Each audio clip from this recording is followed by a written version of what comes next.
One more time. We back again, family. We got a good show tonight. You know, when you're doing this thing, you talk to people. The research information comes from people. It comes from the people who have been in the barbershop and the hair salon for over 30 years in three different states. So this is how we put together this information. This is where it comes from. So it's something that we can back up. It's not my opinion.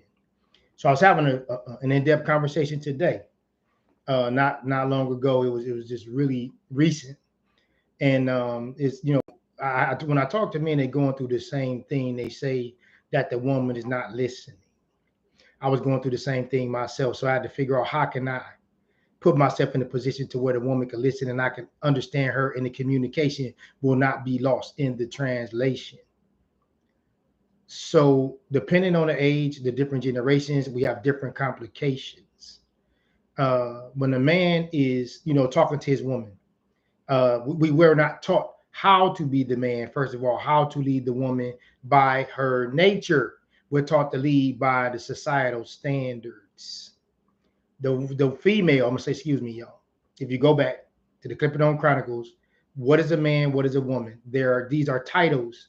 These are mentalities. These are not ages. With the title comes a responsibility. Okay. With the mentality comes a responsibility. It's not about you're 18 and you become an adult and then that means you grown and then that means you're a man or a woman, coming from the standpoint in which we say man and woman. So now I'm going to put it in context to say male and female. Females, like males, we are taught to be a man from the perspective of what society tells us what a man is. Okay. So now that could be contrary to the nature of that woman or that female. So to be a man, you must first understand the nature of the female and the nature of the woman, and vice versa. You have to understand as a woman or a female the nature of the male or the man, because that's the only way you're going to be able to connect to your direct opposite. So today's show is called Are We Training Our Women to Be in a Marriage? Are we training women to be in a marriage? Or are we training them to get married? Those are two totally separate things. Sit down with the young ladies in your family, get a piece of paper, ask them, what do you want in your husband or your man? And then what do you want your wedding to look like? It's probably going to take them a good 7 to 12 sheets of paper front and back, and probably a good hour and a half of thinking before they could come up with this ideal situation, because they've been trained how the wedding should be. They've been trained to get married, but they weren't trained how to be in a marriage and how to connect with the male or that man. It's the same thing with the males or the men. If you ask them, what does that wedding look like? He's going to probably have a half a sheet of paper. It's going to take him all the 3 minutes, because that's not his role. He's not trained on how to be in a wedding or how to get married. That's not what they teach us. So when you get to the stage of a man, if you ask him, what does his wedding look like? What does he want in a woman? How does he want his marriage to look? It's going to probably be about 50 sheets of paper front and back. And it's probably going to take him a couple of weeks to come up with that if he's a thinking man. So these are the differences. Before you start getting into this video, just simply ask those questions to the young lady, the female or the woman. How do they want, what do they want in a man? And how do they want their wedding to look? Okay, she's going to write that down for you. Now, once she writes it down, now we have confirmation that this is what she's saying. She put this in writing. So now she can't backtrack and try to change what she said, make her think about it. The same thing with the male or the man. We want them to write it down. Then he can't backtrack on what he said because he wrote it down and he thought about it. Now, the problem with it, we're at 50% with our divorce rates, okay? Because we're not training and teaching our young people how to grow up, become adults, and be in a marriage. If this is your desire, everybody does not want to get married. It's not for everybody. So if it's not for you, I understand. This is not the video. We can move on.